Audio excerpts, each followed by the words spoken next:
أول ما نستفتح المقال بذكر حمد ربنا تعالى فالحمد لله على ما أنعم حمدا به يجلو عن القلب العمى ثم الصلاة بعد والسلام على نبي دينه الإسلام. الحمد لله رب العالمين والصلاة والسلام على أشرف المرسلين وعلى آله وصحبه أجمعين أما بعد.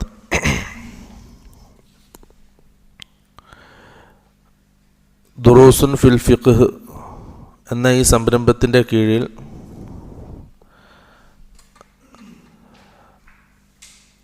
ആഴ്ചയിൽ ഒരു ദിവസം മത്നുർ റഹബിയ, അതായത് ഇൽമുൽ ഫറായിദുമായി ബന്ധപ്പെട്ട മസ്അലകൾ ചർച്ച ചെയ്യുന്ന മത്നുർ റഹബിയ എന്ന ഈ കാവ്യ സമാഹാരമാണ് നാം വായിച്ചുകൊണ്ടിരിക്കുന്നത്. ഏതാനും ചില ക്ലാസ്സുകൾ കഴിഞ്ഞു. അവസാനത്തെ 2 ക്ലാസ്സുകളിൽ പുരുഷന്മാരിൽ നിന്നും സ്ത്രീകളിൽ നിന്നും അനന്തരമെടുക്കുന്നവരെ സംബന്ധിച്ചാണ് നാം പറഞ്ഞത്. മൊത്തം 25 പേരുകൾ നാം പറഞ്ഞു. 15 പുരുഷന്മാരും 10 സ്ത്രീകളും. അത് നല്ല മനപ്പാടുണ്ടാകണം. എന്നാലേ ശേഷമുള്ള ദർസുകൾ എന്ത് ചെയ്യും, പെട്ടെന്ന് ഗ്രഹിക്കാൻ പറ്റും, മനസ്സിലാക്കാൻ പറ്റും. ആ 25 പേര് മനസ്സിൽ വേണം. പുരുഷന്മാരിൽ ആദ്യം അൽ ഇബ്ന്, മകൻ, പിന്നെ മകൻ്റെ മകൻ, പിന്നെ ഉപ്പ, പിന്നെ പിതാമഹൻ, പിന്നെ അഖുൻ ഷഖീഖ്, പിന്നെ അഖുല്ലി അബ്, പിന്നെ അഖുല്ലി ഉമ്മ്, പിന്നെ ഇബ്നു അഖിൻ ഷഖീഖ്, ഇബ്നു അഖിൽ മിനൽ അബ്, അമ്മുൻ ഷഖീഖ്, അമ്മുൻ മിനൽ അബ്, ഇബ്നു അമ്മിൻ ഷഖീഖ്, ഇബ്നു അമ്മുൻ ലി അബ്, അസ്സൗജ്, അൽ മുഅ്തിഖ്. 15 ആള്. പെണ്ണുങ്ങൾ ബിന്ത്, ബിന്തുൽ ഇബ്ന്, മകള്, മകൻ്റെ മകള്, ഉമ്മ, ജദ്ദത്ത്, ജദ്ദത്ത് 2 എണ്ണം, മൊത്തം 3 എണ്ണാവും, പക്ഷെ 2 എണ്ണമാണ് പ്രധാനപ്പെട്ട. ഒന്ന് ഉമ്മാരുമ്മ, രണ്ടാമത്തത് ഉപ്പാര ഉമ്മാര, ഉപ്പാരുമ്മ, അത് എത്ര മുകളിലോട്ടും. അത് തന്നെ ഉപ്പാര ഉമ്മ, അത് ആണുങ്ങൾ എത്ര മുകളിലോട്ടും പോയിട്ട് അവസാനത്തെ പെണ്ണ്. അത് രണ്ടും ഒന്നായിട്ട് കൂട്ടാം. ഒന്ന് ഉപ്പാര ഉമ്മ, ഒന്ന് ഉമ്മാരുമ്മ, 2 എണ്ണം. പിന്നെ സൗജത്ത്, മുഅ്തിഖത്ത്, ഉഖ്തും ഷഖീഖത്ത്, അതുപോലെ തന്നെ ഉഖ്തും മിനൽ അബ്, ഉഖ്തും മിനൽ ഉമ്മ, സഹോദരിമാർ 3 ആൾ. ഇത്ര ആൾക്കാരാണ് മൊത്തം അനന്തരമെടുക്കുന്നവർ. ഇതിൽ ആണുങ്ങളെല്ലാം, ഒരാൾ മരണപ്പെട്ടു, ഈ പറയപ്പെട്ട 15 ആൾക്കാരും ആ മയ്യത്തിനുണ്ട്. ഒരാൾ മരണപ്പെട്ടു, ഈ പറയപ്പെട്ട 15 ആൾക്കാരും ഉണ്ടെങ്കിൽ അതിന് 3 ആൾക്കാർക്ക് കിട്ടുള്ളൂ. ഈ 15 ആൾക്കാരും ഒരാൾക്കുണ്ടെങ്കിൽ 3 ആൾക്കാർക്ക് കിട്ടുള്ളൂ. ഒന്ന് ഇബിന് എന്തായാലും കിട്ടും, ഒരിക്കലും നഷ്ടപ്പെടൂല. 2 അബ്, ഉപ്പാഗ്. 3 സൗജ്. അപ്പോൾ ഈ 15 ആൾക്കാരും ഒരാൾക്കുണ്ടെങ്കിൽ ഈ 3 ആൾക്കാർക്ക് മാത്രമേ ലഭിക്കുള്ളൂ. അതുപോലെ തന്നെ പെണ്ണുങ്ങളിൽ നിന്ന് ആ ഒരാൾ മരണപ്പെട്ടു, ആ മരണപ്പെട്ട വ്യക്തിക്ക് ഈ പറയപ്പെട്ട 10 പെണ്ണുങ്ങളുണ്ടെങ്കിൽ 5 ആൾക്കാർ കിട്ടുക. ഒന്ന് ബിന്തുൽ ഇബ്ന്, ഉമ്മ്, അതുപോലെ തന്നെ സൗജത്ത്, ഉഖ്തുൻ ഷഖീഖ. കിട്ടുന്ന രീതിയുണ്ട്. ഇൻഷാ അല്ലാഹ് നമുക്കത് അവരുടെ ഓഹരികൾ പറയുമ്പോൾ എന്ത് മനസ്സിലാവും, എങ്ങനെയാണ് കിട്ടുന്നത്. അഥവാ ഈ 10 പെണ്ണുങ്ങൾ ഒരാൾക്കുണ്ടെങ്കിൽ 5 ആൾക്കാർക്ക് എന്ത് ചെയ്യും, അതിൽ നിന്ന് ലഭിക്കും. ഒന്ന് ബിന്തുൽ ഇബ്ന്, ഉഖ്തുൻ ഷഖീഖ, ഉമ്മ്, സൗജത്ത്. ഇനി ഈ പറയപ്പെട്ട എല്ലാ ആൾക്കാരും ഉണ്ട്. ഒരാൾ മരണപ്പെട്ടു, അദ്ദേഹത്തിന് 25 ആൾക്കാരും ഉണ്ട്. അങ്ങനെയാണെങ്കിൽ 5 ആൾക്കാർക്കാണ് കിട്ടുക. അൽ വാലിദാൻ, ഉമ്മ ഉപ്പ. പിന്നെ അൽ വലദാൻ, ഇബ്ന് ബിന്ത്. പിന്നെ സൗജത്ത് അല്ലെങ്കിൽ ജൗജ്. പെണ്ണാണ് മരണപ്പെട്ടതെങ്കിൽ സൗജ്, ആണാണ് മരണപ്പെട്ടതെങ്കിൽ സൗജത്ത്. ഈ 5 ആൾക്കാർക്കാണ് കിട്ടുക. ഇത് നമുക്കൊരു കാര്യം മനസ്സിലായി. ഉമ്മ ഉപ്പ ഇബ്ന് ബിന്ത് ഈ 4 ആൾക്കാർക്കും കിട്ടാത്തൊരവസ്ഥ ഒരിക്കലും വരില്ല. അതുപോലെ തന്നെ സൗജത്തിനും, സൗജത്ത് സൗജ് ഇവർക്കൊരിക്കലും കിട്ടാത്ത അവസ്ഥ വരില്ല. ആദ്യം ഇവരുടെ കൊടുത്ത് ഒഴിവാക്കിയിട്ടാണ് മറ്റുള്ളവർക്ക് കൊടുക്കേണ്ടത്. പക്ഷെ നമുക്കത് മുന്നോട്ട് പോകുമ്പോൾ മനസ്സിലാവും ഓരോ കാര്യങ്ങളും. അപ്പം ഇന്ന് ശാലം അടുത്ത ബൈത്ത് ഫുറൂദുകളെ സംബന്ധിച്ചാണ്, അഥവാ ഓഹരികളെ സംബന്ധിച്ച്. ഇപ്പോൾ ആർക്കൊക്കെ ലഭിക്കുമെന്ന് പറഞ്ഞു, ഇനി അവർക്ക് ലഭിക്കേണ്ട ഓഹരികളെ സംബന്ധിച്ചാണ് പറയുന്നത്. ശാല ബൈത്ത് അർത്ഥമാക്കാം. ബാബുൽ ഫുറൂദിൽ മുഖദ്ദറത്തി ഫി കിതാബില്ലാഹി തആല. അള്ളാഹുവിൻ്റെ കിതാബിൽ നിശ്ചയിക്കപ്പെട്ട ഓഹരികളെ സംബന്ധിച്ച് പറയുന്ന ബാബ്. വഅലം ബിഅന്നൽ ഇർസ നൗആനി ഹുമാ ഫർളുൻ വതഅസീബുൻ അലാ മാ ഖുസിമ ഫൽഫർളു ഫീ നസ്സിൽ കിതാബി സിത്ത ലാ ഫർള ഫിൽ ഇർസി സിവാഹൽ ബത്ത നിസ്ഫുൻ വറുബുഉൻ ثم نصف الربع والثلث وسدس بنص الشرع والثلثان وهما التمام فاحفظ فكل حافظ إمام. 4 വരി ബൈത്താണ്. വഅലം, നീ അറിയുക, മനസ്സിലാക്കുക, ബിഅന്നൽ ഇർസ നൗആനി, അനന്തരമെടുക്കുന്നത് 2 രീതിയിലാണ്. ഹുമ, ആ 2 രീതികൾ ഫർളുൻ, ഒന്ന് നിശ്ചയിക്കപ്പെട്ട ഓഹരിയുടെ അടിസ്ഥാനത്തിലെടുക്കും. വതഅസീബുൻ, നിർണയിക്കാത്ത ഓഹരി ലഭിക്കും. ആ ഓഹരി നിശ്ചയിച്ചിട്ടുണ്ടാലോ ബാക്കിയുള്ള സ്വത്ത് എന്ത് ചെയ്യും? മുഴുവനായിട്ട് ലഭിക്കും. അങ്ങനെ ഈ 2 രീതിയിലാണ് ഒരാളിൽ നിന്നും അനന്തരമെടുക്കപ്പെടുന്നത്. അലാമ കുസിമ, 2 രീതിയിൽ വിഭജിക്കപ്പെട്ടതുപോലെ. എന്നിട്ട് ആ ഓഹരികളെ പറ്റി പറയാണ്. ഫൽ ഫർളു ഫി നസ്സിൽ കിതാബി സിത്ത, ഖുർആനിൻ്റെ നസ്സിൽ ഓഹരികൾ സിത്തത്തുൻ 6 എണ്ണമാകുന്നു. ഖുർആനിൽ 6 ഓഹരികളാണ് പഠിപ്പിക്കപ്പെട്ടിട്ടുള്ളത്. ലാ ഫർള ഫിൽ ഇർസി, അനന്തരമെടുക്കുന്നതിൽ മറ്റൊരു സിവാഹ അൽബത്ത, ഇതല്ലാത്ത മറ്റൊരു ഓഹരി ഇല്ല. ഈ 6 ഓഹരി മാത്രമേ ഉള്ളൂ. ഖുർആനിൽ പറയപ്പെട്ട ഈ 6 ഓഹരിക്കനുസരിച്ചാണ് വിഭജിക്കപ്പെടുന്നത്. 7ാമത്തെ ഓഹരി ഇല്ല. എന്നിട്ട് ആ ഓഹരികൾ പറയണം. 1 നിസ്ഫുൻ, 2ൽ 1 ഭാഗം, 2ൽ 1, സമ്പത്തിൻ്റെ 2ൽ 1 നിസ്ഫ്.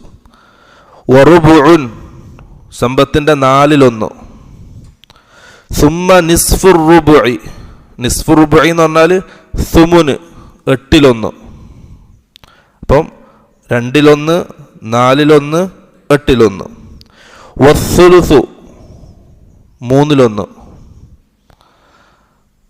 വസ്സുദുസു, 6ൽ 1. ബിനസ്സി ഷർഈ, ഷർഈൻ്റെ നസ്സിൽ വന്ന കാര്യങ്ങളാണ്. അഥവാ ഖുർആനിൽ വ്യക്തമായിട്ട് അല്ലാഹു സുബ്ഹാനഹു വ തആല പറഞ്ഞ ഓഹരികളാണിത്. അപ്പോൾ 1, 2ൽ 1 നിസ്ഫ്, പിന്നെ റുബുഅ് 4ൽ 1, സുമുന് 8ൽ 1, സുലുസ് 3ൽ 1, സുദുസ് 6ൽ 1. പിന്നെ വസ്സുലുസാനി, 3ൽ 2,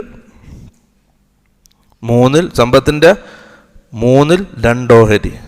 വഹുമ അത്തമാമു, ഈ 6 കാര്യങ്ങളാണ് അവ പൂർണ്ണമായി.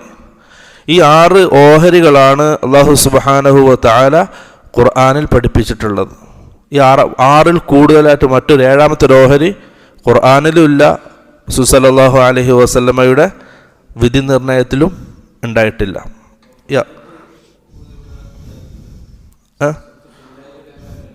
അത് അസബക്കാർ അത് പറഞ്ഞു. 2 രീതിയിലാണ് ഓഹരി എടുക്കുക. 1 നിശ്ചയിക്കപ്പെട്ട ഓഹരികളിൽ, ആ നിശ്ചയിക്കപ്പെട്ട ഓഹരി ഈ 6 ഓഹരികളാണ്. 2ാമത്തേത് അസബയായിട്ട് പറഞ്ഞല്ലോ, നേരത്തെ അർത്ഥം വെച്ചില്ല പദ്യത്തിൻ്റെ. നിശ്ചയിക്കാത്ത ഓഹരി, പക്ഷെ അത് വിശദീകരിക്കും.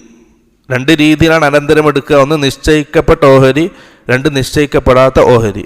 നിശ്ചയിക്കപ്പെട്ട ഓഹരികളിൽ ഈ 6 ഓഹരിയാണ് ഉള്ളത്. ഈ 6 രീതിയിലാണ് അവർക്ക് ഓഹരി വിഭജിക്കപ്പെടുക. 2ാമത്തെ വിഭാഗം നിശ്ചയിക്കപ്പെടാത്ത ഓഹരി. ഇൻഷാ അല്ലാഹ് അതിന് പ്രത്യേക ബാബുണ്ട്, നമുക്ക് വിശദീകരിക്കാം.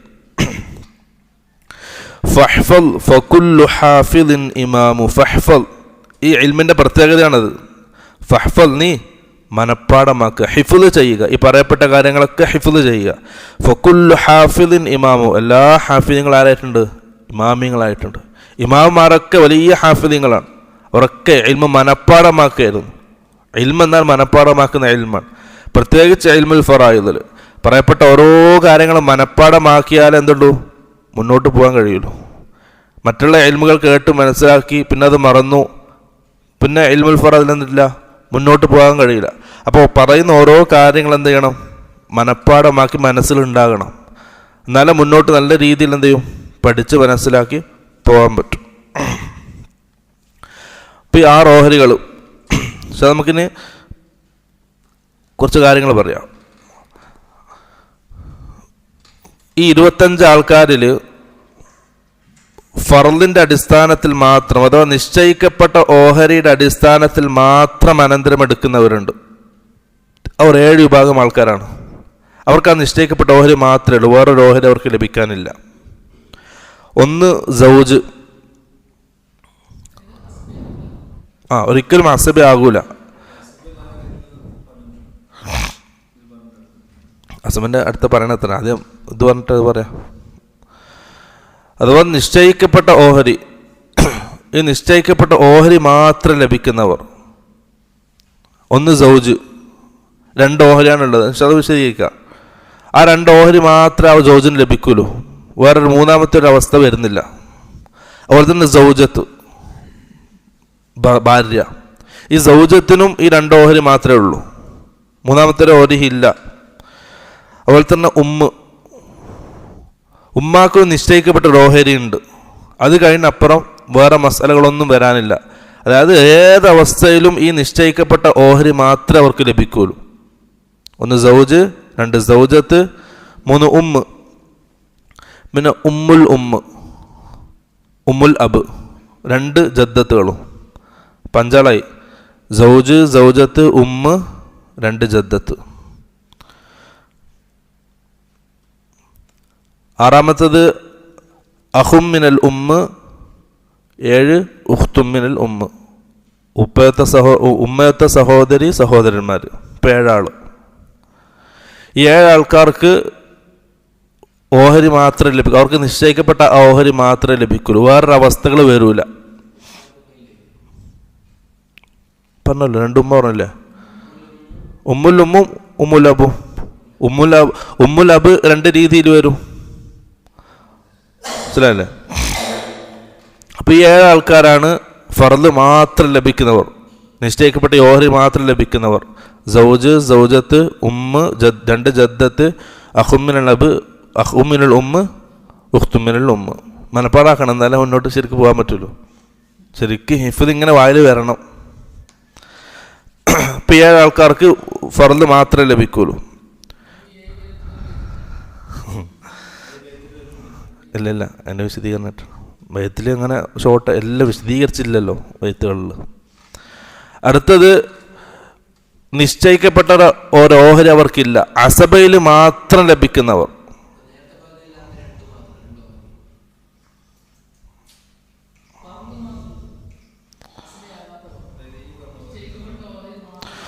നിശ്ചയിക്കപ്പെട്ട ഓഹരി മാത്രം ലഭിക്കുന്നവരാണ് 7 ആൾക്കാർ. ഇനി നിശ്ചയിക്കപ്പെടാത്ത ഓഹരി ഉണ്ട്, അത് അവർക്ക് നിശ്ചിത കണക്കില്ല, ബാക്കിയുള്ള സ്വത്ത് മുഴുവൻ അവർക്കാണ്. ഉദാഹരണം പറഞ്ഞാൽ മനസ്സിലാവും.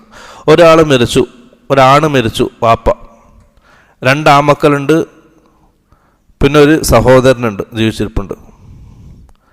അപ്പോൾ സ്വത്ത് ആർക്കുള്ളതാണ്? ആ മക്കൾക്കുള്ളത്. ആൺമക്കൾക്ക് എന്തില്ല? നിശ്ചിത ഓഹരി ഇല്ല. എന്ത് ചെയ്തു? ആ സ്വത്ത് മുഴുവൻ ആ 2 ആമക്കൾക്ക് വീതിച്ചു കൊടുത്തു. വേറൊരു ഉദാഹരണം, ഒരു ഉപ്പ മരിച്ചു, ഒരു മകളേ ഉള്ളൂ. ആ പെണ്ണ് എത്ര കിട്ടുക? സ്വത്ത് മുഴുവൻ കിട്ടൂല, കാരണം ആ പെണ്ണ് നിശ്ചിത ഓഹരിയുള്ള ആൾക്കാരാണ്. ആ പെണ്ണ് സ്വത്തിന് പകുതിയായിട്ട് നിസ്ഫാണ് കിട്ടുക. അതാണ് അസബക്കാരും ഫർളുകാരും തമ്മിലുള്ള വ്യത്യാസം. സ്വത്ത് എത്ര ഉണ്ടെങ്കിലും ഫർളുകാർക്ക് അവർക്ക് നിശ്ചയിക്കപ്പെട്ട ഓഹരി മാത്രമേ ലഭിക്കുള്ളൂ. അസബക്കാർക്ക് ബാക്കിയുള്ള സ്വത്ത് എന്ത് ചെയ്യും? മുഴുവനായിട്ട് ലഭിക്കും. ഇനി ഒരാൾ മരിച്ചു, അദ്ദേഹത്തിന് ഒരു മകനുണ്ട്, ഒരു മകനുണ്ട്, ഉമ്മയുണ്ട്, രണ്ടാൾക്കാർ. അപ്പോൾ ഉമ്മാരെ ഓഹരി നേരത്തെ പറഞ്ഞു, ഉമ്മാക്ക് ഓഹരി മാത്രമേ ലഭിക്കുള്ളൂ. അപ്പോൾ ആദ്യം ഉമ്മാരെ ഓഹരി കൊടുക്കും. എത്ര? സുദുസ്. ഉമ്മാരെ ഓഹരി കൊടുത്തു. പിന്നെ ഉള്ളത് ബാക്കി എന്താണ്? മകനുള്ളതാണ്. അപ്പോൾ അതാ ഒരു മയ്യത്തുണ്ട്, ആ മയ്യത്തിൻ്റെ അനന്തരം എടുക്കുന്നവരിൽ ഫർളുകാരുണ്ട്, അസബക്കാരുമുണ്ടെങ്കിൽ ആദ്യം ഫർളുകാർക്ക് അവരുടെ ഓഹരി കൊടുക്കും, എന്നിട്ട് ആ ബാക്കിയുള്ള സ്വത്താണ് അസബക്കാർക്ക് ലഭിക്കുക.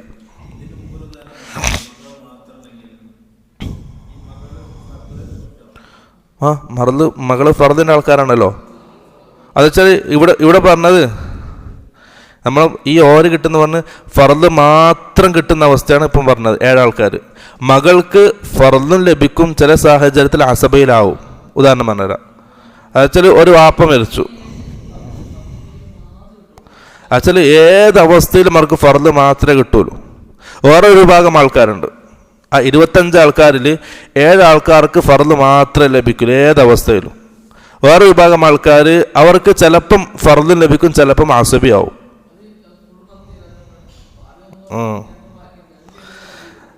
ചില ആൾക്കാർക്ക് അപ്പോൾ ക്രമത്തിൽ തന്നെ പറയാം.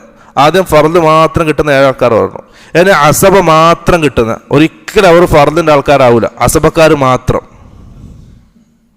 അസബക്കാർ മാത്രമുള്ളത് 12 ആൾക്കാരാണ്. അതിൽ നമ്മൾ നേരത്തെ പറഞ്ഞ ആണുങ്ങളുണ്ടല്ലോ, ആണുങ്ങളിൽ 2-3 ആൾക്കാർ ഒഴിവാക്കിയാൽ ബാക്കി എല്ലാവരും അസബക്കാരാണ്. നോക്കാം. ഒന്ന് ഇബിന്, അസബ മാത്രമുള്ളവരാണ്. ഇബിനുൽ ഇബിന്, അഖുൻ ഷഖീഖ്, അഖുല്ലി അബ്, ഇബിനു അഖുൻ ഷഖീഖ്, ഇബിനു അഖുല്ലി അബ്, അമ്മുൻ ഷഖീഖ്, അമ്മുല്ലി അബ്, ഇബിനു അമ്മുൻ ഷഖീഖ്, ഇബിനു അമ്മുല്ലി അബ്. പിന്നെ മുഅ്തിഖ്, മുഅ്തിഖത്ത്. ഇത് ഒഴിവാക്കപ്പെട്ടവർ ഒന്ന് അബ്, ജദ്, ഔലാദുൽ ഉമ്മുൽ, അതായത് അഖുല്ലി ഉമ്മ് ആണാണല്ലോ. പിന്നെ സൗജ്. ഈ 4 ആൾക്കാർ. അഖുല്ലി ഉമ്മ നമ്മൾ നേരത്തെ ഫർദിൻ്റെ ആൾക്കാരിൽ മാത്രം എണ്ണി, സൗജും അതിലെണ്ണി. പക്ഷെ അബും ജദ്ദും വേറെ ഉണ്ട്, പ്രത്യേകമാണ്. 2 ആൾക്കാർ പ്രത്യേക ആൾക്കാരാണ്, അസ്ലാണല്ലോ. അപ്പം 12 ആൾക്കാർ. 7 ആൾക്കാർ ഫർദിൻ്റെ ആൾക്കാർ മാത്രം. അവർ ഏതവസ്ഥയിലും അവർക്ക് ആ നിശ്ചയിക്കപ്പെട്ട ഓഹരി മാത്രമേ ലഭിക്കുള്ളൂ.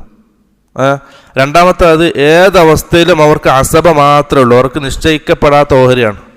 ബാക്കി ഉണ്ടെങ്കിൽ കിട്ടും. അസബക്കാരുടെ പ്രത്യേകത ഇതാണ്. അഥവാ ബാക്കി ഉണ്ടെങ്കിൽ എന്തുള്ളൂ, അവർക്കുള്ളൂ. ഇനി വേറെ ആരും ഇല്ലെങ്കിൽ സമ്പത്ത് മുഴുവനായിട്ടും കിട്ടും. അവർക്ക് സാഹചര്യം നോക്കില്ല, ചിലപ്പം നുക്സാനായിരിക്കും, ചിലപ്പോൾ നല്ല സിയാദത്ത് ഉണ്ടാവും അസബക്കാർക്ക്. പക്ഷേ നമുക്ക് അസബ പ്രത്യേകമായിട്ട് വിശദീകരിക്കാനുണ്ട്, അതിൻ്റെ ഇടയ്ക്ക് കയറിയിട്ട് വിശദീകരിച്ച് ഇതാണ്ട. ഇൻഷാ അല്ലാഹ് ബാക്കി ഉണ്ടെങ്കിലേ കിട്ടൂലൂ. പക്ഷെ അതിൽ അതാ പറഞ്ഞത് കുറേ മസലയുണ്ട്. അസബക്കാർക്ക് ബാക്കി ഫുറൂദിൻ്റെ ആൾക്കാരും അസബക്കാരും ഉണ്ടെങ്കിൽ ഫുറൂദിൻ്റെ ആൾക്കാർക്ക് കൊടുത്തതിൻ്റെ ബാക്കിയാണ് അസബക്കാർക്ക് കിട്ടുക. അതിൽ ഉപ്പ, അതുപോലെ തന്നെ ഇബിനുൽ ഇബിന്, ഈ 3 വിഭാഗം ആൾക്കാരുണ്ടല്ലോ. ഉപ്പ, ഇബിന്, ഈ 2 ആൾക്കാർക്കും ഒരിക്കലും കിട്ടാത്ത അവസ്ഥ വരൂല. വേണ്ട.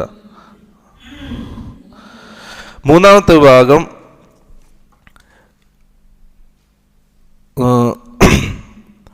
അസബക്കാരനുമാകും, ചിലപ്പം ഫർദുകാരനുമാകും, ചിലപ്പോൾ രണ്ടും ഒന്നിച്ചു ആവും.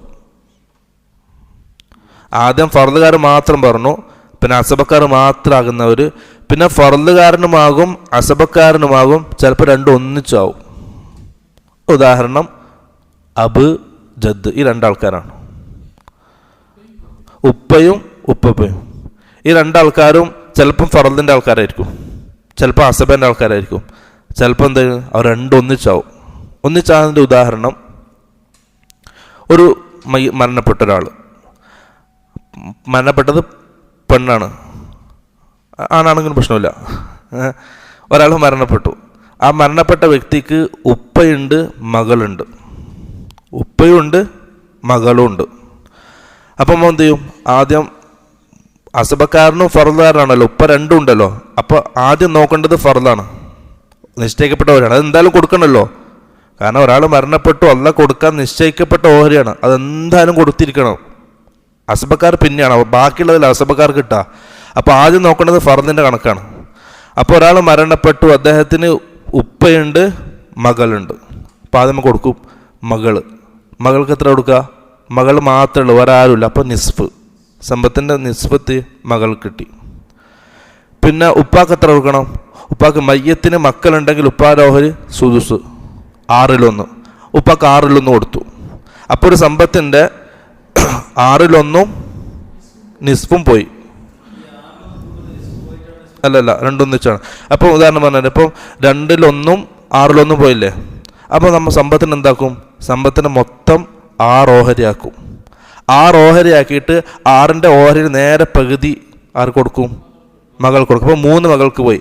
ഇപ്പം സമ്പത്തിന് 6 ഓഹരിയാക്കിയാൽ 3 മകൾക്ക് പോയി. അതായത് സമ്പത്തിൻ്റെ നേരെ പകുതി മകൾക്ക് കിട്ടി. പിന്നെ ഉപ്പായുടെ ഓഹരി 6/1. അപ്പം ഒരു ഓഹരി ഉപ്പ കൊടുത്തു. ബാക്കി എത്ര ഓഹരി ഉണ്ട്? 2 ഓഹരി ഇല്ലേ? അത് ഉപ്പ കൊടുക്കും അസബ എന്ന നിലയിൽ. മനസ്സിലായോ? അപ്പോൾ ഉപ്പ ഫർദുകാരനുമായി അസബക്കാരനുമായി ഒന്നിച്ച് കിട്ടി. ചിലപ്പോൾ അസബക്കാരന് മാത്രമാവും. എപ്പോൾ നോക്കിക്കോ, ഉപ്പയുണ്ട്, ഉമ്മയുണ്ട്, അതേപോലെ തന്നെ ആരുണ്ട്? മകനുണ്ട്. അപ്പോൾ ഇവിടെ മകനുണ്ടായതിൻ്റെ അടിസ്ഥാനത്തിൽ എന്ത് ചെയ്തു? ഉപ്പ ഫർദുകാരനാണ്. മകനുണ്ടെന്നാൽ ഉപ്പാക്ക് സുദുസ് കൊടുത്ത്, ഉമ്മാക്കും സുദുസ് കൊടുത്ത്. മക്കളുണ്ടെങ്കിൽ ഉമ്മാക്കും ഉപ്പാക്കും സുദുസാണ്. ഉപ്പാക്കും സുദുസ് കൊടുത്ത്, ഉമ്മാക്കും സുദുസ് കൊടുത്ത്. ബാക്കി മകനുള്ളതാണ്. മകൻ എന്ത് ചെയ്ത്? ഫുള്ളെടുത്ത്. അപ്പം പിന്നെ ഉപ്പാക്ക് എന്തില്ല? അസബ എന്ന നിലയിൽ ഉപ്പാക്ക് കിട്ടിയിട്ടില്ല. ഉപ്പാക്ക് അഹുൽ ഫർദ് മാത്രമായി. മനസ്സിലായല്ലോ? പക്ഷെ അത് നമുക്ക് അസബക്കാരും കൂടി പറഞ്ഞാൽ വ്യക്തം. ഓരോന്നും കാര്യങ്ങൾ പറഞ്ഞാൽ മനസ്സിലാവും ഇൻഷാ അല്ലാഹ്. ബിന്തിൻ്റെ സമയത്ത് ഉപ്പ അസബക്കാരനായല്ലോ, ബിന്ത് ഒറ്റക്ക് അസബയാവൂല. ഇവിടെ മകൻ അസബയായി, അതുകൊണ്ട് ഉപ്പ അസബ. നമുക്ക് ഇൻഷാ അല്ലാഹ് അസബനാവുമ്പോൾ മനസ്സിലാവും. അസബയും കൂടി വിശദീകരിക്കപ്പെട്ടാൽ സംഗതി വ്യക്തമാവും. പെണ്ണുങ്ങളാകുന്ന അവസ്ഥയുണ്ട്. സുതുമ്പില്ല കയറ് ലിസ്റ്റ്. ഒന്ന് ഫർദിൻ്റെ മാത്രം കിട്ടുന്ന ആൾക്കാർ 7 ആൾക്കാർ പറഞ്ഞു. ആരൊക്കെ? സൗജ്, സൗജത്ത്, ഉമ്മ, 2 ജദ്ദത്ത്, അഹുല്ലി ഉമ്മ, ഉഖ്തുല്ലി ഉമ്മ, 7 ആൾക്കാർ. പിന്നെ ആണുങ്ങൾ അസബക്കാർ മാത്രം, അതിൽ 12 ആൾക്കാർ. ഒന്ന് ഇബിനുൽ ഇബിന്, അഖുൻ ഷഖീഖ്, അഖുല്ലി അബ്, ഇബിനു അഖുൻ ഷഖീഖ്, ഇബിനു അഖുല്ലി അബ്, അമ്മുൻ ഷഖീഖ്, അമ്മുല്ലി അബ്, ഇബിനു അമ്മിൻ ഷഖീഖ്, ഇബിനു അമ്മുല്ലി അഖ്, പിന്നെ മുഅ്തിഖത്ത്. അസബക്കാർ മാത്രമാകുന്നതിൽ ഒരു പെണ്ണേ വരുള്ളൂ, മുഅ്തിഖത്ത്. വേറൊരു പെണ്ണെന്തില്ല? അസബത്തും ബിന്നഫ്സാവൂല. അപ്പം അടുത്തത് അസബക്കാരനുമാകും ഫർദുകാരനുമാകും, ചിലപ്പോൾ രണ്ടും ഒന്നിച്ചാവും. അതാണ് ആര്? ഉപ്പയും ഉപ്പയും, അബ് വൽ ജദ്, 2 ആൾക്കാർ. 4ാമത്തെ വിഭാഗം ചിലപ്പം ഫർദുകാരനായിരിക്കും, ചിലപ്പോൾ അസബക്കാരനാവും. രണ്ടും ഒന്നിച്ചൊരിക്കലാവൂല. അങ്ങനത്തെ ആൾക്കാർ 4 ആൾക്കാരാണ്. ഒന്ന് ബിന്ത് ഫർദിൻ്റെ ആൾക്കാരാണ്, ഒറ്റക്കുണ്ടാവുക. നേരത്തെ ഉദാഹരണം പറഞ്ഞല്ലോ. കാരണം ആ ബിന്തിൻ്റെ കൂടെ ആ മയ്യത്തിന് ഇബിനുണ്ടെങ്കിൽ, മകനുണ്ടെങ്കിൽ, 2 ആൾക്കൂടെ ഒന്നിച്ചെന്ത് ചെയ്തു? ലിദ്ദക്കന് മിസ്ലു ഹല്ലിൽ ഉൻസയൈൻ, ആണിന് പെണ്ണിൻ്റെ 2 ഓഹരി എന്ന നില എന്ത് ചെയ്യും? കൊടുക്കും. അപ്പം പെണ്ണ് അസബയായി. പക്ഷെ അസബ 3 രീതിയിൽ അസബയാവും. വിശദീകരിക്കാം ഇൻഷാ അല്ലാഹ്. ഒന്ന് ബിന്ത്, 2 ബിന്തുൽ ഇബിന്, അതും അതേപോലെ തന്നെയാണ്. ബിന്തുൽ ഇബിനും ഏകദേശം ഒരേപോലെയാണ് കണക്കുകൾ. പിന്നെ ഷഖീഖത്തുൻ ഫഅക്സർ, സഹോദരി, ഉമ്മയും ഉപ്പയും ഒത്ത സഹോദരി. പിന്നെ ഉഖ്തും മിനൽ അബ്, ഉപ്പയൊത്ത സഹോദരി. ഈ 4 ആൾക്കാർ, 4 പെണ്ണുങ്ങൾ, പ്രധാനപ്പെട്ട നമ്മളെ കുടുംബത്തിൽ വരുന്ന പ്രധാനപ്പെട്ട 4 പെണ്ണുങ്ങളാണ്, സ്ത്രീകൾ. ഒന്ന് ബിന്ത്, 2 ബിന്തുൽ ഇബിന്, ഷഖീഖത്ത്, ഉഖ്തും മിനൽ അബ്. ഈ 4 ആൾക്കാർ ചില സമയത്ത് ഫർദുകാരായിരിക്കും, ചില സമയത്ത് അസബക്കാരായിരിക്കും. പക്ഷെ രണ്ടും ഒന്നിച്ചാവില്ല, ഉണ്ടാവില്ല. ഏതെങ്കിലും ഒന്ന് മാത്രം. അസുബാവും. പക്ഷെ നമുക്ക് അസുബിനെ വിശദീകരിക്കും. ഇപ്പം ഇതാണ് മൊത്തം കണക്കുകളെ സംബന്ധിച്ച് പറയാനുള്ളത്. ഇൻഷാ അല്ലാഹ് ഇതിന് നമുക്ക് പറയാനുള്ളത് ഓരോരുത്തർക്കും കിട്ടുന്ന ഓഹരി. ഇപ്പം നമ്മൾ 6 ഓഹരികൾ പറഞ്ഞല്ലോ. ആ 6 ഓഹരിയിൽ ആർക്കൊക്കെ ഏതൊക്കെ ഓഹരി ലഭിക്കും, ഏതൊക്കെ സാഹചര്യത്തിൽ, ഇതാണ് പഠിക്കാനുള്ളത്. ഇത് ഏറ്റവും പ്രധാനപ്പെട്ട കാര്യമാണ്. നമ്മൾ ഇതുവരെ പറഞ്ഞതിൽ ഏറ്റവും പ്രധാനപ്പെട്ട കാര്യമാണിത്.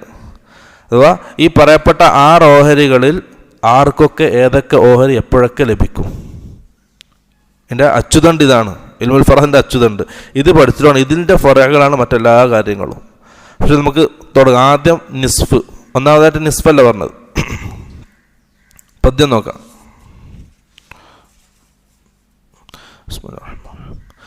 والنصف فرض 5 أفراد الزوج والأنثى من الأولاد وبنت الابن عند فقد البنت والأخت في مذهب كل مفتي وبعدها الأخت التي من الأب عند انفرادهن عن معصب.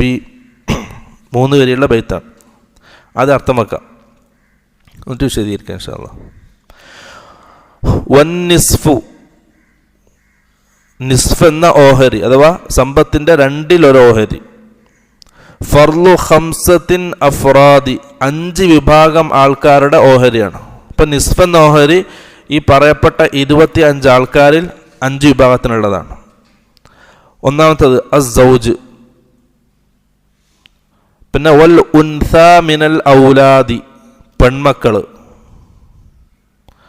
പിന്നെ ഒബിൻതുൽ ഇബ്നി ഇൻദ ഫഖദിൽ ബിൻതി, മയ്യത്തിന് നേരിട്ട് പെൺമക്കളില്ലെങ്കിൽ മയ്യത്തിൻ്റെ പേരക്കുട്ടികളായ പെൺമക്കൾ, മകൻ്റെ മകള്, മകളുടെ മകള് ആവൂല. ഇതാ പറഞ്ഞത്. നമ്മൾ മറ്റേ 25 ആൾക്കാർ മനപ്പാടം നമ്മളെ മനസ്സിൽ വേണം. മകൻ്റെ മകള് ബിൻതുൽ ഇബ്നി ഇൻദ ഫഖദിൽ ബിൻതി, ബിന്തില്ലാത്ത സമയത്ത്. 3 ഇല്ലേ? സൗജ്, ബിന്ത്, ബിൻതുൽ ഇബ്ന്. 4 വൽ ഉഖ്തു ഫി മദ്ഹബി കുല്ലി മുഫ്തി, ഉഖ്ത് സഹോദരിമാർ. അവ ഷഖീഖത്ത്, ഉപ്പയും ഉമ്മയും ഒത്ത സഹോദരി. വബഅദഹൽ ഉഖ്തുല്ലതി മിനൽ അബ്, 2ാമത്തെ സഹോദരി. ഉഖ്തു ഷഖീഖ ഇല്ലെങ്കിൽ ഉഖ്തുല്ലി അബ്, അഥവാ ബഅദഹ, ആ ഉഖ്തുന് ശേഷം അൽ ഉഖ്തുല്ലതി മിനൽ അബി. 5 ആൾക്കാരായില്ലേ? സൗജ്, ബിന്ത്, ബിൻതുൽ ഇബ്ന്, ഉഖ്തുൻ ഷഖീഖ, ഉഖ്തുല്ലി അബ്. 5 ആൾക്കാർ. അത് മനപ്പാടം വേണം. നിസ്ഫ് നോഹരി ലഭിക്കുന്നവർ ഈ 5 ആൾക്കാരാണ്. സൗജ്, ബിന്ത്, ബിൻതുൽ ഇബ്ന്, ഉഖ്തുൻ ഷഖീഖ, ഉഖ്തുല്ലി അബ്. പക്ഷെ നമുക്ക് ബിന്ത് കിട്ടും. അത് എപ്പോഴാണ് കിട്ടുന്ന? ഇത് ഒരു ഷർത്ത് വേണം. പദ്യത്തിൽ കുറേ ഷർത്തുകളുണ്ട്. ഈ ആൾക്കാർക്ക് ലഭിക്കുന്ന കുറേ നിബന്ധനകളുണ്ട്. അതിൽ പദ്യത്തിൽ 2 നിബന്ധനകളെ മൊത്തമായിട്ട് പറഞ്ഞിട്ടുള്ളൂ. പക്ഷെ അത് വിശദീകരിക്കുമ്പോൾ മനസ്സിലാവും. പിന്നെ ഇവർക്കൊക്കെ കിട്ടുന്നത് എപ്പോഴാണ്? അവരുടെ കൂടെയുള്ള ജോഡികൾ ഉണ്ടാകാൻ പറ്റില്ല. ബിന്തിൻ്റെ കൂടെ ഇബിൻ ഉണ്ടാകാൻ പാടില്ല. ബിൻതുൽ ഇബ്നിൻ്റെ കൂടെ ഇബ്നുൽ ഇബ്ൻ ഉണ്ടാകാൻ പാടില്ല. ഉഖ്തുൻ ഷഖീഖയുടെ കൂടെ അഖുൻ ഷഖീഖ് ഉണ്ടാകാൻ പാടില്ല. ഉഖ്തുൽ അബിൻ്റെ കൂടെ അഖുൽ അബ് ഉണ്ടാകാൻ പാടില്ല. അതാണ് ഇൻദ ഇൻഫിറാദിഹിന്ന, ഈ പറയപ്പെട്ട ആൾക്കാർ ഒറ്റക്കാകുന്ന സമയത്ത്, അൻ മുഅസ്സിബി, അവർക്ക് ജോഡിയായ ആസിബ് ഇല്ലാത്ത സമയത്ത്. അത് വിശദീകരിക്കുമ്പോൾ മനസ്സിലാവും. ഇതാണ് പദ്യം. ഇത് സൗജിന് അധിക നിബന്ധനകളൊന്നുമില്ല. നിസ്ബ് കിട്ടുന്ന ഒരു നിബന്ധനയെ ഖുർആൻ അല്ലാഹു സുബ്ഹാനഹു വ തആല പറഞ്ഞിട്ടുള്ളൂ.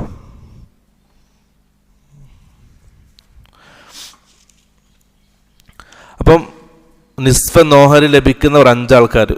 പ്രധാന മനപ്പാടാക്കണം. പിന്നത്തേക്ക് വെച്ചാൽ ഒന്നും ഉണ്ടാവില്ല. സൗജ്, ബിന്ത്, ബിൻതുൽ ഇബ്ന്, ഉഖ്തുൻ ഷഖീഖ, ഉഖ്തുൽ അബ്. 5 ആൾക്കാർ നിസ്ഫ് കിട്ടുന്ന ആൾക്കാർ. പിന്നെ എപ്പോഴൊക്കെയാണ് നിസ്ഫ് കിട്ടുക? ആദ്യം സൗജ് എടുക്കുക. സൗജിന് നിസ്ഫ് നോഹരി ലഭിക്കാൻ ഒറ്റ നിബന്ധനയേ ഉള്ളൂ. അതായത് മയ്യത്തിന്, സൗജിന് നിസ്ഫ് കിട്ടാനുള്ള ഒരു നിബന്ധന, മയ്യത്തിന് മക്കളില്ലാതിരിക്കുക. സൗജിന് കിട്ടണമെങ്കിൽ ആരാ മരിച്ചിട്ടുണ്ടാകുക? സൗജത്താണ്. അപ്പം ആ സൗജത്തിന് മക്കളില്ലാണ്ടിരിക്കുക. ഇവിടെ ശ്രദ്ധിക്കേണ്ടത് പറയപ്പെട്ടത് സൗജത്തിന് മക്കളില്ലാതിരിക്കുക എന്നാണ്.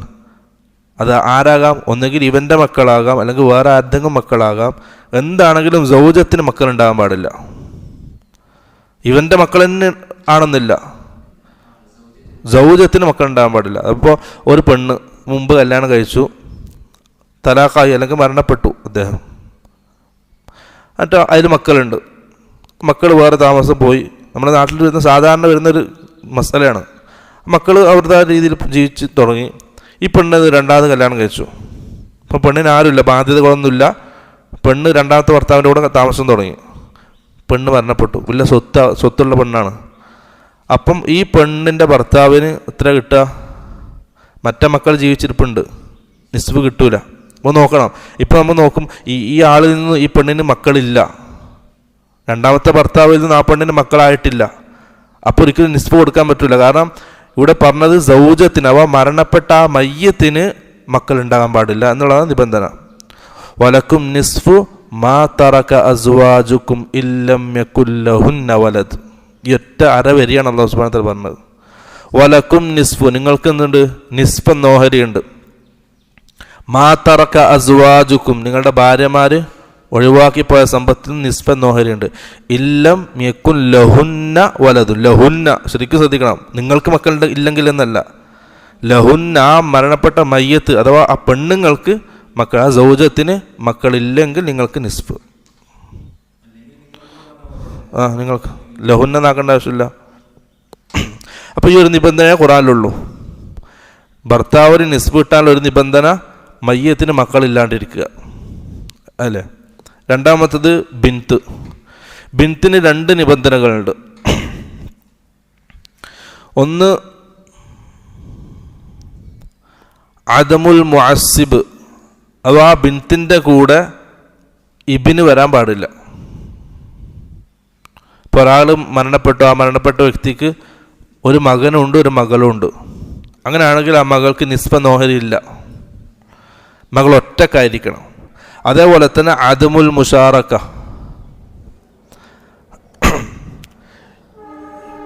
ഒന്ന് മകനുണ്ടാകാൻ പാടില്ല, രണ്ട് വേറെ പെൺമക്കൾ ഉണ്ടാകാൻ പാടില്ല. ഈ പെണ്ണ് ഒറ്റക്കായിരിക്കണം, ഒരു മകളായിരിക്കണം.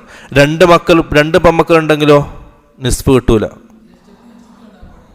രണ്ട് മക്കൾ ഉണ്ടാകാൻ പാടില്ല, ഒറ്റൊരു മകളായിരിക്കണം, എന്നാലേ നിസ്ബ് കിട്ടൂല. ഇപ്പോൾ ഒരാൾ മരണപ്പെട്ടു, അദ്ദേഹത്തിന് രണ്ട് പെൺമക്കളുണ്ട്, നിസ്ബ് കിട്ടൂല. ഒരാൾ മരണപ്പെട്ടു, അദ്ദേഹത്തിന് ഒരു ആണും ഒരു മകനും ഒരു മകളും ഉണ്ട്, എന്നാൽ നിസ്ബ് കിട്ടൂല. ഒരാൾ മരണപ്പെട്ടു, അദ്ദേഹത്തിന് ഒരു മകൾ മാത്രമേ ഉള്ളൂ, അപ്പോഴാണ് നിസ്ബ് കിട്ടുക. അപ്പോൾ ആ രണ്ട് നിബന്ധനയാണ്. ഒന്ന്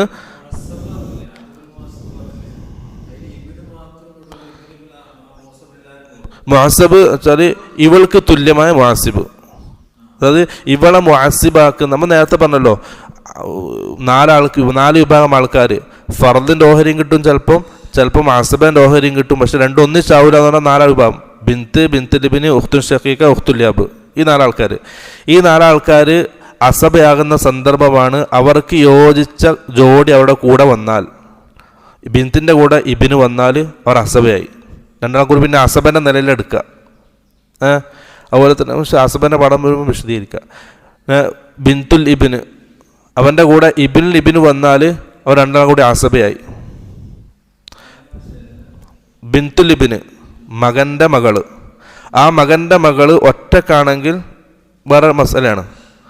അവളുടെ കൂടെ ഇബിനുണ്ടെങ്കിൽ, മകൻ്റെ മകനുണ്ടെങ്കിൽ, അഥവാ അവളുടെ സഹോദരൻ, മയ്യത്തിൻ്റെ മകൻ ഇവളുടെ സഹോദരൻ ഉണ്ടെങ്കിൽ, ആ പെണ്ണ്, ആ മകള് ഈ മകൻ്റെ കൂടെ കൂടിയിട്ട് എന്ത് ചെയ്യും?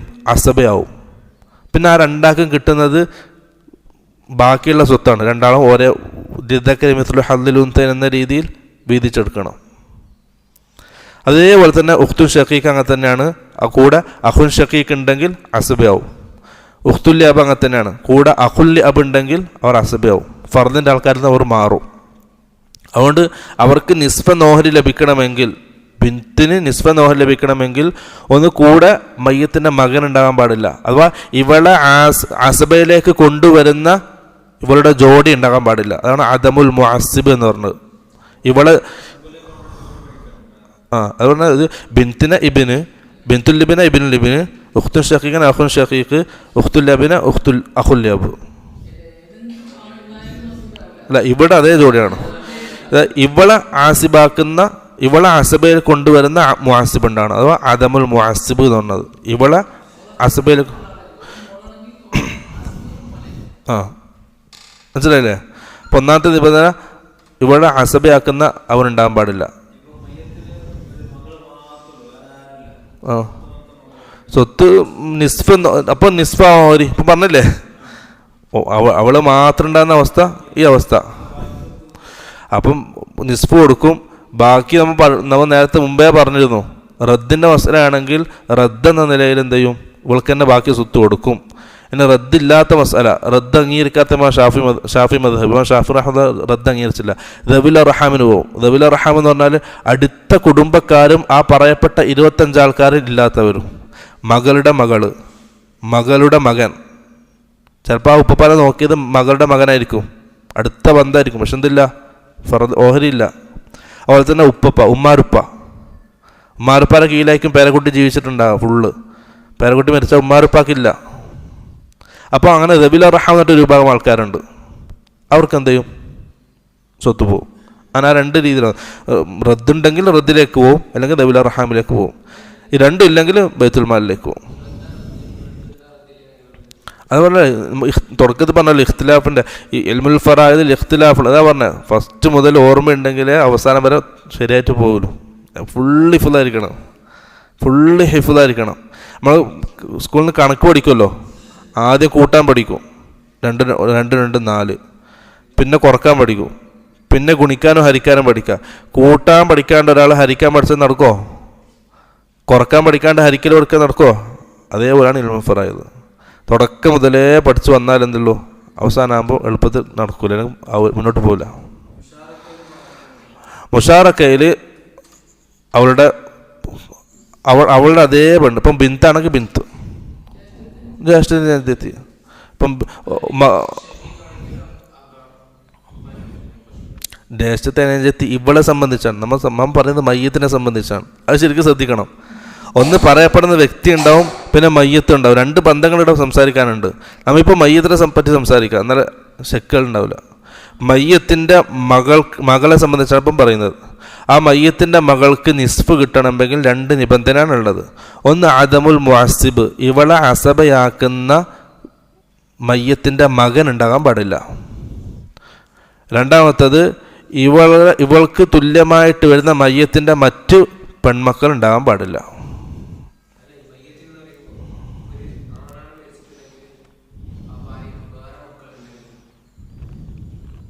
അപ്പം ആരൊക്കെയല്ലേ? ഇല്ല, എടാ മയ്യത്തിൻ്റെ അല്ല അവൻ പറയുന്നത്. ഇല്ലില്ല, അത്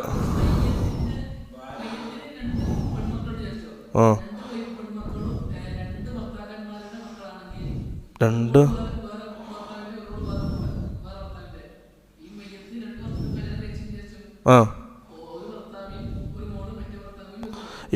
രണ്ടാളും ഈ പെണ്ണിൻ്റെ മോളന്നല്ലേ?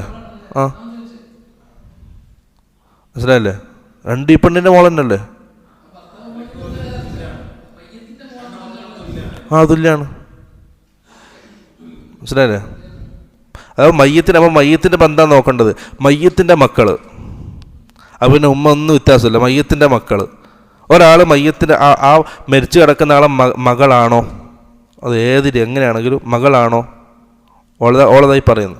നമ്മൾ ബന്ധം നോക്കുന്നത് മയ്യത്തിനെ വെച്ചിട്ട് നോക്കണം, അന്ന് എളുപ്പമായിരിക്കും. നമ്മൾ ഇപ്പോൾ നേരത്തെ പറഞ്ഞ ഇവരുടെ സഹോദരൻ എന്ന് പറഞ്ഞാൽ അവിടെ ഷഖീഖാണോ, അത് അങ്ങോട്ടേക്ക് മാറി, ചിന്ത മാറിപ്പോയി. മനസ്സിലായോ? ഷഖീഖിൻ്റെ ആവശ്യമില്ല, ഇവിടെ നേരിട്ട മകനാണ്. അപ്പം മയ്യത്തിനെ വെച്ചിട്ട് ബന്ധം നോക്കണം, എന്ന് എളുപ്പമായിരിക്കും കാര്യം. മയ്യത്തിൻ്റെ മകള്, ആ മയ്യത്തിൻ്റെ മകൾക്ക് ചിലപ്പം മയ്യത്തിന് 2 മക്കളുണ്ട്, 2 ഭാര്യമാരുണ്ട്. ആ 2 ഭാര്യമാരിൽ നിന്നും ഓരോ മക്കൾ. മയ്യത്തിനെ സംബന്ധിച്ചോളം 2 തുല്യരാണ്. മനസ്സിലായില്ലേ? അപ്പം ബിന്തിന് നിസ്ഫ് നോഹര് കിട്ടാൻ 2 നിബന്ധന. ഒന്ന് അദമുൽ മുഅസ്സിബ്, ഇവളെ അസബയാക്കുന്ന മയ്യത്തിൻ്റെ മകൻ ഉണ്ടാകാൻ പാടില്ല. 2 ഇവർക്ക് തുല്യമായിട്ട് മയ്യത്തിന് മറ്റ് പെൺമക്കൾ ഉണ്ടാകാൻ പാടില്ല. 2 നിബന്ധന. മൂന്നാമത്തത് ബിൻതുൽ ഇബിന്, മകൻ്റെ മകള്. മകൻ്റെ മകൾക്ക് നിസ്ഫ് കിട്ടാൻ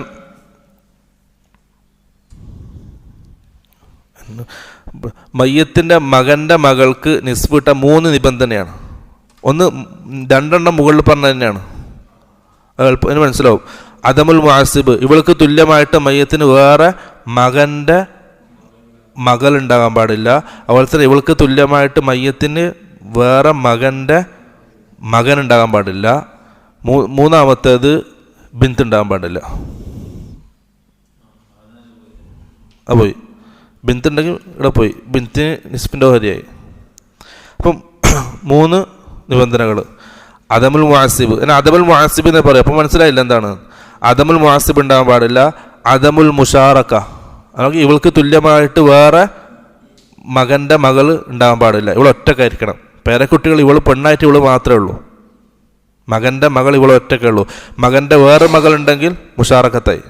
അപ്പം മസല മാറി, നിസ്ഫിൽ നിന്ന് മാറി. അപ്പം അദമുൽ മുഅസ്സിബായിരിക്കണം, അദമുൽ മുഷാറക്കത്തായിരിക്കണം. മൂന്നാമത്തേത് മയ്യത്തിന് മകൾ മാത്രമല്ല, മയ്യത്തിന് ഫറ ഉണ്ടാകാൻ പാടില്ല. മകളാണെങ്കിലും മകനാണെങ്കിലും, നാളെ പേരക്കുട്ടികളിലേക്ക് വരുമല്ലോ. 3 നിബന്ധനയില്ലേ. നാലാമത്തേത് ഉഖ്തുൻ, അദമുൽ ഫറഉൽ വാരിസ്. അദമുൽ ഫറഉൽ വാരിസാണ് നിബന്ധന പറയണം. അഥവാ അനന്തരമെടുക്കുന്ന ഫറ ഉണ്ടാകണം. ചിലപ്പോൾ ഓന് കാഫിറാണെങ്കിലോ, മനസ്സിലായോ? അദമുൽ ഫറഇൽ വാരിസ്, വാരിസായ ഫറ തന്നെ വേണം. ചിലപ്പം മകനുണ്ടാവും, ആ മകൻ ചിലപ്പോൾ കാഫിറായിരിക്കും. നമ്മൾ നേരത്തെ എന്താ പറഞ്ഞാൽ ഓൻ ഇല്ലാത്തതുപോലെയാണ് പരിഗണിക്കുക. അപ്പോൾ ഓനെ പോയി നേരെ ഇങ്ങോട്ടേക്ക് വരും. ചിലപ്പോൾ ഓന് ഉപ്പാനെ കൊന്ന ആളായിരിക്കും, അങ്ങനെ പോകും. ചിലപ്പോൾ ഓന് അടിമയായിരിക്കും, അത് വേറെ ഏതെങ്കിലും അടിമയായിരിക്കും. അപ്പോൾ അദമുൽ ഫറഇൽ വാരിസ്, അനന്തരമെടുക്കുന്ന ഫറ ഉണ്ടായിരിക്കണം, ഇല്ലാതിരിക്കണം. പിന്നെ ഉഖ്തുൻ ഷഖീഖ 4 നിബന്ധനകളാണ്. ഉഖ്തുൻ ഷഖീഖ് 4 നിബന്ധനകൾ. ഒന്ന് അദമുൽ മുഅസ്സിബ്, അപ്പോൾ അഖുൻ ഷഖീഖ് ഉണ്ടാകാൻ പാടില്ല, മയ്യത്തിന് അഖുൻ ഷഖീഖ് ഉണ്ടാകാൻ പാടില്ല. രണ്ടാമത്തത് അദമുൽ മുഷാറക്ക, ഉഖ്തു ഷഖീഖ ഒന്നിൽ കൂടുതൽ ഉണ്ടാകാൻ പാടില്ല. മൂന്നാമത്തത് അദമുൽ ഫറഇൽ വാരിസ്, മയ്യത്തിന് അനന്തരമെടുക്കുന്ന ഫറ ഉണ്ടാകാൻ പാടില്ല, അത് ആണാണെങ്കിലും പെണ്ണാണെങ്കിലും. അവൻ അദമു അസ്ലിൽ വാരിസി മിനദ്ദുകൂർ, ഉഖ്തിലേക്ക് വരുമ്പോൾ മയ്യത്തിന് ഉപ്പയോ ജദ്ദോ ഉണ്ടാകാൻ പാടില്ല, അസ്ൽ ഉണ്ടാകാൻ പാടില്ല. അസ്ലു മിനദ്ദുകൂർ ഉണ്ടാകാൻ പാടില്ല. അസ്ൽ എന്ന് പറഞ്ഞാൽ നേരത്തെ പറഞ്ഞ ആരിലാണ്? ഉമ്മയും ഉപ്പയാണ്. അസ്ലിൽ മിനദ്ദുകൂർ, ആണുങ്ങളായ അസ്ൽ ആരും ഉണ്ടാകാൻ പാടില്ല. ഇപ്പം 4 നിബന്ധനകൾ. ഒന്ന് അദമുൽ മുഅസ്സിബ് ഉണ്ടാകാൻ പാടില്ല. 2 അദമുൽ മുഷാറക്കത്ത് ഉണ്ടാകാൻ പാടില്ല. 4 അദമുൽ ഫറഇൽ വാരിസ്, മയ്യത്തിന് അനന്തരമെടുക്കുന്ന വാരിസ് ഫറ ഉണ്ടാകാൻ പാടില്ല, അത് ആണാണെങ്കിലും പെണ്ണാണെങ്കിലും. 4-മത്തേത് അദമു അസ്ലിൽ വാരിസി മിനദ്ദുകൂർ, ഉപ്പയോ ഉപ്പയോ ഉണ്ടാകാൻ പാടില്ല, അസ്ൽ ഉണ്ടാകാൻ പാടില്ല. അദമുൽ അസ്ലി അൽ വാരിസി മിനദ്ദുകൂർ എന്ന് പ്രത്യേകം പറയണം. കാരണം ഉമ്മ ഉണ്ടെങ്കിൽ ഉമ്മാനെ പരിഗണിക്കൂല, ഇവിടെ ഉപ്പയാണ് നോക്കേണ്ടത് അസ്ലിൽ. പക്ഷെ ഫറയിൽ അങ്ങനെയല്ല, ഫറയിൽ ആണായാലും പെണ്ണായാലും ഇവൾക്ക് തടയപ്പെടും. ഒറ്റ കാണും. അതായത് ഫറ ഉണ്ടാകാൻ പാടില്ല, അസ്ലിൽ ഉപ്പ ഉണ്ടാകാൻ പാടില്ല. ഉമ്മ ഉണ്ടെങ്കിൽ കിട്ടും, അസ്ലിൽ ഉപ്പ ഉണ്ടാകാൻ പാടില്ല. അതുപോലെ തന്നെ ഇവളുടെ കൂടെ മയ്യത്തിന് വേറെ സഹോദരന്മാരുണ്ടാകാൻ പാടില്ല. അതുപോലെ തന്നെ ഇവളുടെ കൂടെ മയ്യത്തിന് വേറൊരു സഹോദരൻ ഉണ്ടാകാൻ പാടില്ല. 5-മത്തേത് ഉഖ്തും മിനൽ അബ്, 5 നിബന്ധനകളാണ്. ഷഖീഖത്തിന് പറഞ്ഞ 4 നിബന്ധനകൾ: അദമുൽ മുഅസ്സിബ്, അദമുൽ മുഷാറക്ക, അദമുൽ ഫറഇൽ വാരിസി, അദമുൽ അസ്ലിൽ വാരിസി മിനദ്ദുകൂർ, പിന്നെ അദമുൽ ഷഖീഖത്തി വശഖായിഖ്. ഇവർക്ക് കിട്ടണമെങ്കിൽ ഇവരുടെ മുകളിൽ ആരുണ്ട്? ഷഖീഖത്തും ഷഖീഖും ഇല്ലേ, അവരുണ്ടാകാൻ പാടില്ല. എന്നാൽ 5-മത്തെ നിബന്ധന അതാണ്. മുകളിൽ പറഞ്ഞ 4 നിബന്ധനകളും അതിൻ്റെ കൂടെ 5-മത്തേത് ആ മുകളിൽ ആർക്ക് വേണ്ടിയിട്ടാണ് നിബന്ധന പറയപ്പെട്ടത്, അവരുണ്ടാകാൻ പാടില്ല. അതായത് ആണാണ് ഷഖീഖാണെങ്കിലും ഷഖീഖത്താണെങ്കിലും. ശരിയല്ലേ? ഇതാണ് 5 നിബന്ധനകൾ. അപ്പോൾ ഈ നിബന്ധനകൾ എന്ത് ചെയ്യുക? മനപ്പാടാക്കി വെക്കുക. ഒരാൾക്ക് എപ്പോഴാണ് നിസ്ഫ് കിട്ടുക? നിസ്ഫിൻ്റെ ആൾക്കാർ 5 ആൾക്കാരാണ്. സൗജിനൊപ്പം കിട്ടും, ബിന്തിനൊപ്പം കിട്ടും 2 നിബന്ധനകൾ, ബിന്തുലിബിന് 3 നിബന്ധനകൾ, ഉഖ്തുൻ ഷഖീഖ 4 നിബന്ധന, ഉഖ്തുൽ അബ് 5 നിബന്ധന. ഈ ആർക്കൊക്കെ ലഭിക്കും അവരുടെ നിബന്ധന മനപ്പാടാക്കിയിട്ട് വന്നാൽ എന്തുള്ളൂ, അടുത്ത ക്ലാസ്സിന് എന്തെങ്കിലും മനസ്സിലാവും. പക്ഷെ അതുകൊണ്ട് എന്ത് ചെയ്യുക? മനപ്പാടാക്കുക, ഹിഫ്ദാക്കുക. നല്ലോണം ഹിഫ്ദാക്കി വെച്ചാൽ ഇൻഷാ അല്ലാഹ് നമുക്ക് എളുപ്പത്തിൽ പഠിക്കാം. പക്ഷേ അതിന് അൽ ഫുറൂദ് കഴിഞ്ഞിട്ട് നമുക്ക് അസബ കുറച്ച് വിശദീകരിക്കാനുണ്ട്. അപ്പം എന്തെങ്കിലും കാര്യങ്ങൾ വ്യക്തമാവും. ഇപ്പം കുറച്ചായിട്ട് മനസ്സിലാക്കി വരികയാണ്. അപ്പം തന്നെ എല്ലാം എന്തില്ല തിരിയില്ല. എല്ലാം കുറച്ചായിട്ട് മനസ്സിലാക്കി വെച്ചാൽ നമുക്കൊരു പിക്ചർ മനസ്സിൽ വരും, ഒരു സൂറത്ത് വരും, ഇൻഷാ ഒരു കൈഫിയത്ത് മനസ്സിൽ വരും ഇൻഷാ അല്ലാഹ്. അല്ലാഹു സുബ്ഹാനഹു വ തആല അവൻ്റെ ദീൻ പരിപൂർണമായി പഠിക്കാനും മനസ്സിലാക്കാനും അത് ഉൾക്കൊള്ളാനും അത് പ്രാവർത്തികമാക്കാനും നല്ല തൗഫീഖ് നൽകി അനുഗ്രഹിക്കുമാറാകട്ടെ. وآخر دعوانا الحمد لله رب العالمين. السلام عليكم ورحمة الله وبركاته. أول ما نستفتح المقال بذكر حمد ربنا تعالى، فالحمد لله على ما أنعم حمدا به يجلو عن القلب العمى، ثم الصلاة بعد والسلام على نبي دينه الإسلام.